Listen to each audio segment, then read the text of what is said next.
Assalamu alaikum ya hilween. Today, I'm going to tell you your car's not old, you're the problem. I'm going to teach you 10 things that are killing your car. So the first one I see a lot of people do, and I'm sick of them doing it, is not stopping a car fully before you change gears. What the hell are you doing, bro? I mean, like, look, I'm telling you, I don't do this, but when I'm in my friend's car or whatever, we'll be rolling out, going backwards. And then next thing you know, as we're moving backwards, boom, into drive. Like, are you out of your mind? And I'm not gonna lie, you're literally smacking the mess out of the transmission every time you do this. Please stop doing this. I will make dua for you if you stop doing this. Inshallah. Okay. Gears are not magic. You don't just move a stick and your car starts moving forward. There's a lot that goes into this. Okay. So just stop your car all the way. And then if years later down the line, if you start acting shocked, like, why is my transmission acting weird? And you don't recall all the stupid choices you made up until that point, and you still think it's the car, get out of my face. The next thing people do, is ignoring warning lights. Not gonna lie, I do this too. But it's okay when I do it. It's not okay when other people do it because they got a check engine light, they got this light, they got that light, and they just ignore it. And then I'm trying to ask them like, what's up with that? And then they just hit you with the sensor is faulty. I drive a Toyota, and the only faulty sensor I have is the tire pressure, the TPMS sensor. If you know, you know. If you know, you know. Toyota, they got a real problem with those things. But you know what I mean? Those lights aren't on for fun. And you gotta like actually like go check out what's wrong with the lights. If you don't know what they mean, Google it or use the book that came with your car.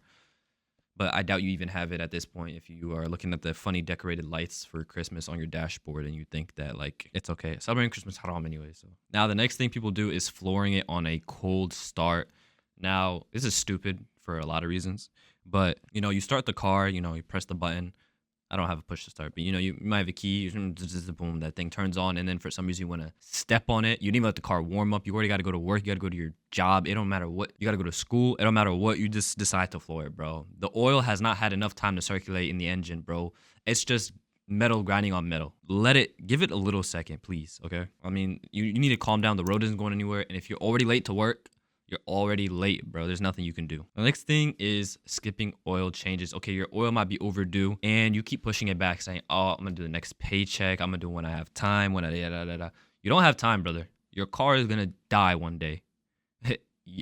The car is living on its own time. Your car's not gonna sit there and be like, "Oh, my owner ain't got no cash right now. I'm gonna give it a break." Nah, bro. Go change that oil. And if it's too expensive to do it at the dealership, learn how to do it yourself because it's cheaper anyways. Okay. If you don't do this fast enough, your engine's just gonna slowly get absolutely cooked and decimated, and you're gonna be done, bro. Next thing is you just don't know how to fix things yourself. Okay, this is an absolutely crucial skill to learn. If there's certain things, replacing a flat, changing a tire, knowing how to change your oil, and just basic things, basic maintenance things, be able to check fluid, like any, bro. If you can't do any of these, you just don't deserve to have a car. I'm sorry. Having a car is like having a kid. You got to take care of it. You got to look after it, bro. It's not a one and done. You buy it and then you take it to the dealership to have it looked. It's like taking your kid to the daycare. You're like neglecting it, bro. You got to be able to check things on your own. And if you never try to learn, you're just being an imbecile because YouTube exists. There's a guy, absolutely legendary, Chris Fix, the GOAT. He literally has done everything in the entire world. He can help you with whatever you gotta go. Next is driving over potholes. Why do you guys never not drive over potholes? Like, you know what I mean? Like, this is gonna kill your alignment. It's gonna kill your suspension. It's gonna kill your tire. I had friends who've had flat tires from going over potholes. And a lot of the cities that we live in, like my city, has terrible roads, bro. And instead, they want to spend more money working on random stuff. So please, for the love of God, try your hardest to avoid potholes as much as possible. Next is driving on empty. Now I know what it's like, to wait till the last minute to fill up, your car. But driving with low amounts of gas is not good for your engine. It's not good for the fuel pump. Just fill it up, bro. Don't let it get that low. Just let it get to like let it get to a quarter left or something, and then fill it back up. It's just unnecessary stress on your car for no reason. If you're trying to save money, there's no money to be saved. Everything's gonna keep getting expensive. Nothing can help you, bro. My hair's looking like I need a haircut, bro. Next is never checking the tire pressure. Now, this one's really specific to all Toyota drivers because my TPMS sensor is on 24/7, even though all my tires are at the correct tire pressure. But sometimes there might be a long stretch of time where I don't check the tires because I keep looking at the sensor and the light that's on my dashboard. I'm thinking like, bro, it's bogus. But you gotta check it because if you have uneven tire pressure, that's not good for your car. It's gonna throw your alignment off, and you don't want that. You want your car to drive straight when you're not touching the steering wheel, dude. Yeah, it takes about like 2 seconds. If you're the lucky person where you can see the tire pressure on your dash, you're chilling. Me personally, I gotta check that manually with a little tool. Next thing, a lot of people do this, is turning up music to ignore noises. Bro, the noises is like your car talking to you. If you hear a noise on your car and you decide to ignore it, I'm gonna smack you.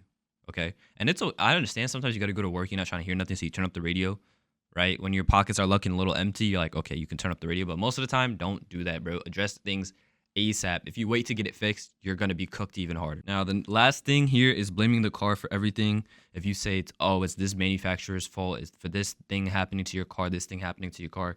A lot of times, bro, stop blaming the car. You gotta start blaming yourself. Unless you're driving a really cooked brand. If you're driving any car from Stellantis, you could definitely blame the car. But if you're driving a reasonable brand, Toyota, Mazda, Honda, some Fords, definitely not Jeep, definitely not Range Rover. If you're driving a respectable car brand and the car is still going bad, either you got a bad car or you messed up. And if your car started off fine, then you have to look back and see where you messed up taking care of your car. So yeah, if you guys enjoyed, let me know. Max, was a quick little video.